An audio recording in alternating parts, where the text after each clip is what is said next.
Kata Nabi, perempuan paling gampang masuk surga. Cuma yang membuat dia gampang masuk neraka dua hal. Satu, dia tidak pandai menjaga lisannya. Gosip. Ini kalau kumpul begini, jangan pikir bebas gosip. Enggak. Itu kalau datang itu temannya dilihat sama-sama Dharma Persatuan, dia liatin tuh Pak, dari atas kepala sampai ujung kaki. Dia ada gosip tapi mukanya sinis. Dia ada gosip tapi sinis tuh lihat orang.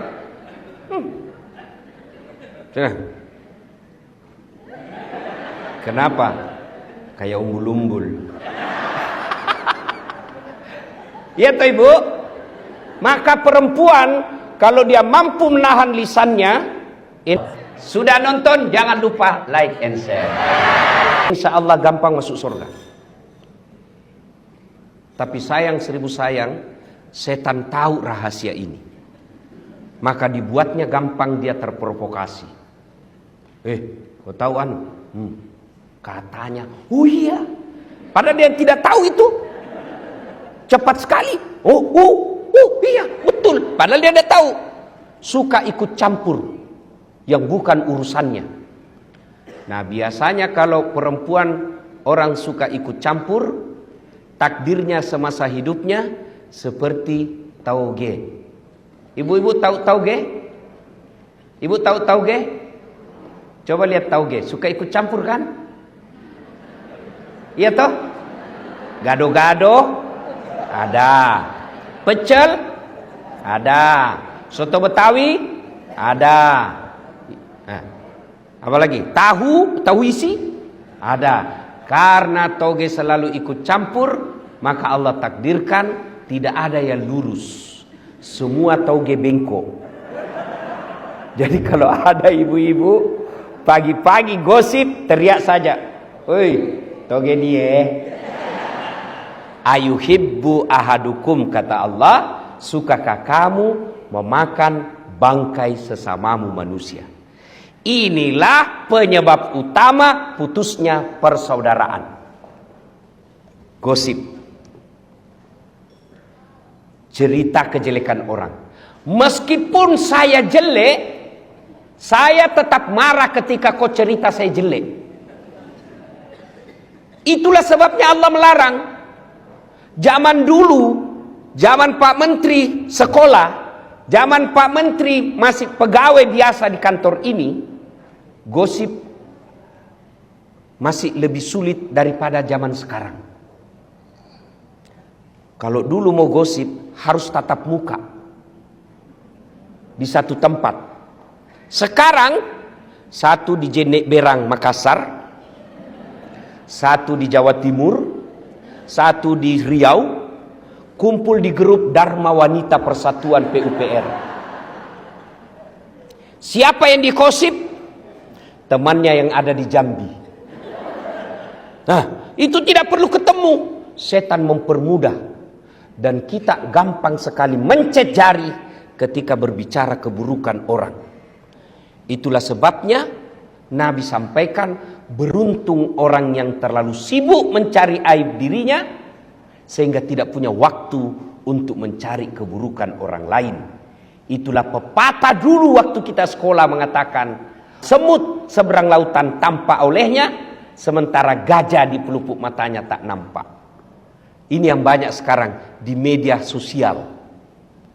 Apalagi jelang Pilpres kemarin. Oh, Masya Allah. Orang mau jadi presiden, dia panen dosa.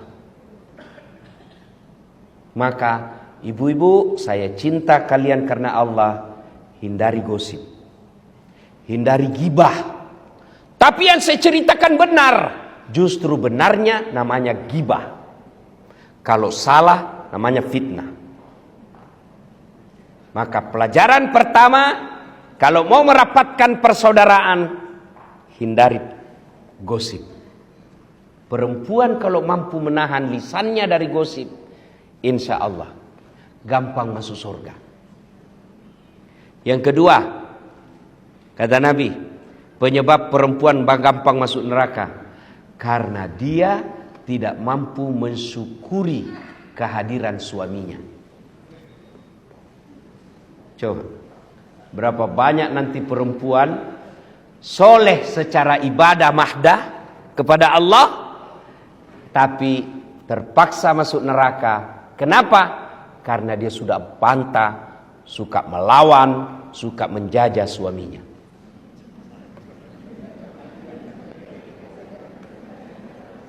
Ibu, ya, halo ibu, mau gampang masuk surga? Mau ibu? Mau? Kata Nabi, minta ridha suami. Bagaimana cara minta ridha suami? Yang praktikum, yang langsung bisa dipraktekkan. Satu, kalau suami mau berangkat, jangan lupa usap dadanya, minta ridhanya. Saya agak belok sedikit dari halal bihalal, karena tiap tahun kita halal bihalal. Tapi menasehati istri, ini jarang di sini. Ibu, jelas ya? Mau dapat ridhanya suami, suamimu setiap mau pergi, jangan pernah dia tinggalkan rumah tanpa ibu antar sampai ke mobil. Itu real. Tapi kadangkala perempuan modern, suaminya pergi tanpa dilihat sama sekali. Itu awal ibu jauh dari ridha Allah. Antar, pegang tasnya, masuk ke mobil. Itu istri saya Pak Menteri. Meskipun Ibu Kartika juga demikian, ya. Meskipun saya selisih 26 tahun, Pak Menteri tadi bilang istri saya itu ustaz cerdas. Beliau kadang lebih menasihati saya. Memang istri begitu. Daripada ibu jaga HP suami, tapi kan kita tidak berkhianat. Ya, tidak berkhianat. Jadi gimana caranya? Istri saya kalau saya mau keluar, itu ransel saya dipikul. Ya, saya bilang karena ransel saya itu ya setiap kemana-mana agak berat, karena banyak barang elektronik di dalam untuk saya mengajar. Bawa. Lalu dia bilang, jangan. Nggak usah sayang, biar saya bawa. Kata istri saya, beratnya ransel ini tidak seberat beban Ustadz cari nafkah untuk kami.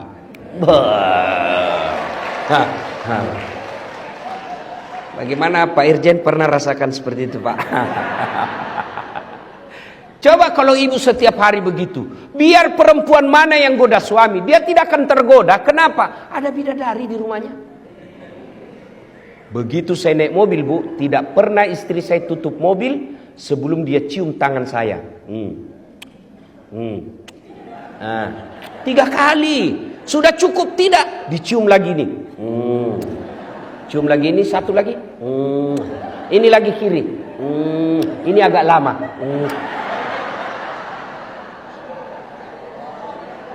Ayo bapak-bapak pernah merasakan?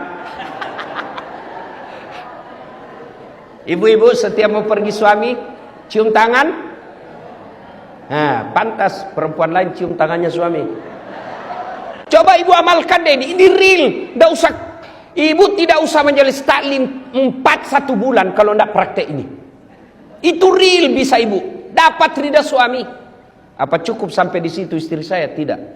Dia usap dada saya, lalu dia bilang, Ustadz, ridhoi saya. Dia tidak tutup pintu mobil sebelum saya bilang, ya meskipun semalam bertengkar. Bohong kalau ada suami istri tidak pernah bertengkar. Apa Ustadz tidak pernah bertengkar? Bohong. Bohong kalau ada katakan Ustadz tidak ada masalah rumah tangganya. Bohong. Saya aja ada masalah ibu. Apalagi setelah saya viral kemana-mana. Banyak masalah saya Pak Menteri. Apa masalah saya? Banyak janda curhat. Modus pura-pura minta doa-doa penenang jiwa. Lama-lama dia bilang, Ustadz, maukah Ustadz menjadi imam dan ini? Saya bilang, mohon maaf ibu, saya bukan imam, saya penceramah. Jelas? Ya ibu? Real. Yang kedua, ibu sebagai istri pejabat ataupun bukan pejabat, ketika suami pergi, bantu suami cari nafkah. Bagaimana bantu suami cari nafkah? Ibu tidak usah dagang kiri kanan keluar rumah, nanti difitnah orang. Real bukan pekerjaan yang mendatangkan rezeki. Kalau pekerjaan yang mendatangkan rezeki, semua orang yang sama pekerjaan tupoksinya mestinya sama uangnya. Tapi menurut keyakinan kita orang Islam, yang mendatangkan rezeki al-waqi'ah, kemudian duha, kemudian sedekah dan silaturahmi. Jadi ibu kalau mau bantu suami cari nafkah, sholat duha. Suami pergi, anak sudah pergi sekolah, jam 8, ibu ambil wudhu, sholat duha 2 rakaat.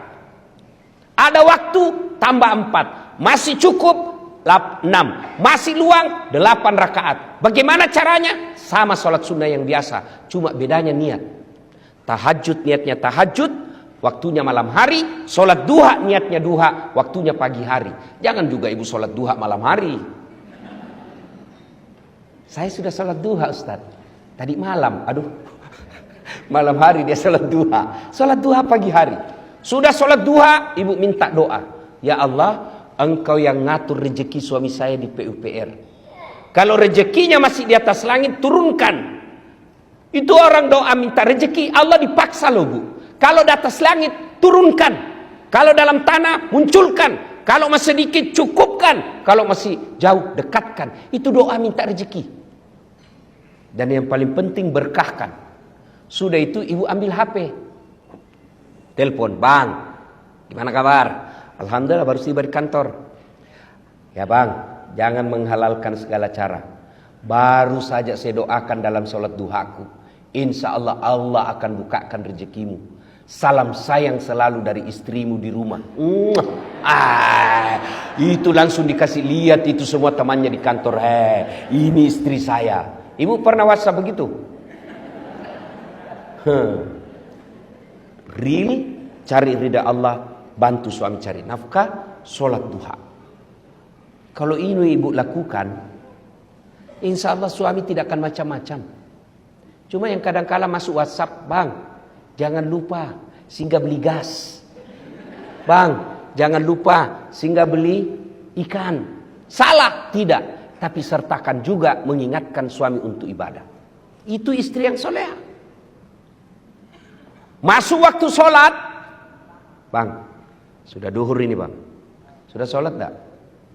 Belum. Sudahlah, tinggalkan dulu pekerjaan. Itu pekerjaan bisa dikerja. Sholat tidak bisa kau tunda. Ayo sholat. Itulah istri yang dapat ridha dari suaminya. Kemudian pulang suami, semestinya istri yang soleha kata Nabi, pulang suaminya menyenangkan hati ketika dipandang wajahnya. Nah, tanyalah bapak-bapak, senang tak mandang ibu ketika di rumah? Bagaimana istri yang soleha? Menyenangkan hati dipandang suaminya. Jadi kalau ibu tahu suami pulang pukul 5 petang, sudah kira-kira 15 menit sebelum pukul 5 ibu dandan. Warna apa dia senang suami? Dia senang warna coklat. Pakai warna coklat. Tapi saya tidak senang. Ibu mengalah karena menyenangkan suami, itu ridha Allah. Kalau perlu pakai baju renang.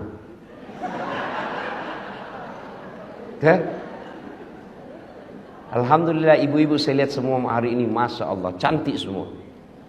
Tapi saya curiga hanya karena ada acara. Tapi begitu mau tidur dengan suami, daster. Ada pula itu bedak yang putih di sini penuh, baru dikasih timun. Ada handuk di kepala. Bagaimana suami tidak depresi? Aduh, setengah mati saya cari duit begini jodoh saya. Maka istri yang baik menyenangkan hati ketika dipandang wajahnya. Yang kedua kata Nabi, ketika suamimu ada di rumah, maka buat dia tenang dan betah di rumah. Mohon maaf ibu ya, saya sengaja tema ini bahas karena ini acaranya Dharma Wanita Persatuan. Supaya ada bekas kita bawa pulang untuk ini bu. Dunia sementara. Pak Basuki menteri sekarang, tinggal beberapa saat. akan ditinggal. Tapi menjadi suami, menjadi istri, itu bisa sampai akhirat. Dan ibu tahu makna dari doa fid dunya hasanah.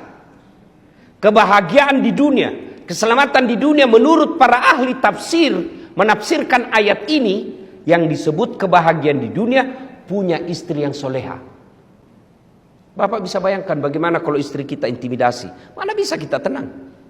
Baru kita sampai 10 menit di telepon. Di mana kau? Di mana kau? Di kantor. Bohong. Coba lihat video call. Mana bisa kita tenang, Pak? Saya yakin Ibu Menteri, Pak Menteri, Pak Basuki bisa hebat seperti sekarang karena punya istri Ibu Kartika. Mana bisa kita jago kalau diteror sama istri? Coba, saya mau ceramah di sini, 10 menit sebelum saya tampil, istri saya mamanya cek WhatsApp. Pulang kau cepat, pulang kau cepat. Mana bisa lagi saya tenang? Kenapa kau suruh pulang? Anakmu kesetrum. Itulah tugas istri. Maka kalau mau punya penghasilan suamimu baik, buat hatinya tenang. Kenapa? Karena penghasilan suamimu akan kembali ke istri. Dan jangan buat suamimu memilih pilihan yang tidak bisa dipilih. Mana? Karena ada perempuan itu kadang ngomong, ibumu terus, ibumu terus. Pilih ibumu atau saya istrimu. Mana bisa kita pilih? Itu yang orang Bugis bilang, ajak musuri lakimu toe sikuna. Jangan kau suruh suamimu gigit sikunya. Ayo, ibu gigit siku. Yang bisa saya kasih umroh 10 kali. Coba gigit itu sikumu. Mana bisa? Itulah yang disebut jangan posisikan suamimu pada pilihan yang tidak bisa dipilih. Pilih kok, mamamu atau saya istrimu. Itu pilihan beleng-beleng gitu. Ibu, kan ada itu biasa istri ngomong begitu. Bu, yang suka ngomong begini. Ibu, tolong jawab ibu. Siapa yang mengandung suami ibu? Mamanya. Siapa yang melahirkan? Ibunya. Siapa yang membesarkannya? Siapa yang mendidiknya? Sekarang siapa yang terima gajinya? Jawab ini bu, jawab. Istrinya. Maka pantas ketika Nabi sampaikan, ridha Allah ada pada ridha suamimu. Maka istri yang soleha membuat suami betah di rumah. Itu real. Tidak usah baca kitab kiri kanan. Real itu. Itu kesimpulannya semua kitab. Ibu, sekali-kali pikir tuh, susahnya itu jadi suami. Di jalan macet. Di kantor dimarah-marahi Pak Dirjen. Dimaki-maki, memang kau goblok. Siap salah Pak. Masuk warung kopi dikejar tagihan. Ya kan? Sampai di rumah dimaki-maki lagi sama istri. Memang kau goblok, kenapa kau tidak lawan? Mau dilawan dan dia dirjen. Sampai di masjid lagi dengar khotbah neraka lagi dicerita, kau dibakar, dilipat, diguling. Mana enak jadi suami kita? Sampai di rumah dimaki-maki lagi, hilang kita punya harga diri. Dan itu perempuan salah satu kelebihannya ahli sejarah. Tidak pernah dilupa kesalahan kita, Pak. Sudah 5 tahun yang lalu ada kesalahannya, dijelaskan kesalahannya, dia berusaha menjawab kesalahannya itu, belok, nyambung lagi 5 tahun yang lalu. Itulah perempuan ahli sejarah. Maka istri saya berkata, karena kami perempuan ahli sejarah, tolong kau suami jangan bikin sejarah. Top. Ya, nah ibu-ibu yang saya muliakan, muliakan suami. Kadangkala kita sakit, kadangkala kita cemburu. Tapi jangan sakit dan cemburu itu yang baru beberapa saat melupakan kebaikan suami yang sudah puluhan tahun. Kalau ini yang kita lakukan disebut innallaha yuhibbul muhsinin. Allah mencintai orang-orang yang bukan saja memaafkan suaminya, tapi juga membalas dengan kebaikan. Itu esensi dari halal bihalal. Memaafkan bukan sekedar memaafkan, tapi juga dia berbuat baik kepada orang yang menyakitinya. Ibu bapak saudara-saudara sekalian, suatu kali Nabi lagi duduk-duduk dalam masjid. Tiba-tiba Nabi bersabda, sebentar lagi akan muncul penghuni surga. Datang dan semua orang melihat, apa kelebihannya ini orang? Kalau dilihat dia masyarakat tidak terkenal, ibadahnya juga tidak istimewa. Lalu Abdullah penasaran, dia mau tahu apa amalnya ini sehingga Nabi jamin masuk surga. Maka dia datanglah ke rumahnya dan berkata, Assalamualaikum Tuan. Waalaikumsalam. Bolehkah saya menginap di rumahmu? Oke, nginap. Abdullah malam bangun sholat tahajud. Yang dijamin masuk surga yang punya rumah, dia cuma tidur. Pagi hari Abdullah bin Umar sholat duha, ini cuma duduk. Sore hari Abdullah tadarus, ini orang cuma lihat-lihatin. Hari 2, 3 begitu. Abdullah kemudian berkata dalam hati, sepertinya lebih banyak amalku dari ini orang. Dan dia terus terang, Tuan, saya mau tahu apa keamalanmu sehingga Nabi jamin kau masuk surga. Dan itu 3 kali Nabi ucapkan. Kata dia, tidak ada, kau lihat amalmu lebih banyak dari saya. Kau sholat malam, saya tidur. Lalu Abdullah berkata, baiklah kalau begitu saya pamit pulang. Belum jauh dipanggil, Abdullah ta'al sini dulu, apa gerangan? Ada yang saya lupa. Apa itu? Saya setiap malam sebelum saya tidur, saya berdoa kepada Allah, ya Allah, ampuni orang yang menyakitiku dan bersalah kepadaku hari ini, karena aku telah memaafkan mereka sebelum saya tidur. Lalu Abdullah berkata, Allahu Akbar, itulah yang membuatmu gampang masuk surga. Ternyata orang yang ibadahnya sederhana tapi tidak punya sifat pendendam jauh lebih gampang masuk surga. Orang yang banyak ibadahnya tapi dendam dia bawa sampai mati. Inilah makna halal bihalal, memaafkan. Nah sekarang bagaimana cara kalau sudah terlanjur? Kemarin Pilpres 01, 02, 03. Sekarang tidak ada lagi 01, 02, 03. Sekarang 00. Mari kita tinggalkan semua itu. Namanya pesta demokrasi, pasti ada kalah, pasti ada menang. Dan kalau menang, ya dia punya tanggung jawab menjalankan. Kalau dia kalah, kalau dia bersabar, dia dapat pahala sabar. Nah, sudah, bagaimana cara menyambungkan? Satu yang paling efektif menyambungkan silaturahmi, sedekah. Sedekah. Pak Menteri ada marahi staf. Nah, saya sudah kasih begini masih kau salah juga. Sudah ada topoksimu masih salah juga. Marah. Sudah marah Pak Menteri katakan, ya sudah lain kali jangan begitu ya. Ini ada pembeli pulsa. Katanya anak buah, Mbak besok marah lagi deh Pak. Itulah hebatnya sedekah. Saya tanya ibu-ibu, senang suami pelit atau dermawan? Senang tetangga pelit atau dermawan? Senang tetangga pelit atau dermawan? Teman pelit atau dermawan? Tidak ada orang suka orang pelit. Bahkan orang pelit sekalipun tidak suka sama orang pelit. Iya toh ibu? Jangan ke rumahnya pelit, padahal dia juga pelit. Maka menyambungkan silaturahmi, sedekah. Tapi jangan salah paham, sedekah tidak selalu duit. Apa sedekahnya Kementerian PUPR bangun jembatan? Apa sedekahnya PUPR? Perbaiki irigasi. Itu sedekahnya. Kalau duit, berapa duit kita? Pasti korupsi kalau ada pegawai negeri banyak uangnya. Tapi sedekahnya kita adalah itu, PU, perumahan dan perumahan rakyat. Lakukan tugasmu, insya Allah meskipun pensiun, amal jalan. Saya bilang tadi sama Pak Menteri, saya dakwah, ayo sedekah. Orang hanya sedekah secara lisan. Tapi kalau Pak Menteri, ayo bangun jembatan, langsung jadi amal jariah. Kalau saya belum tentu. Maka merugi orang yang punya jabatan dan kuasa tidak memanfaatkan jabatan kuasanya untuk sedekah akhirat.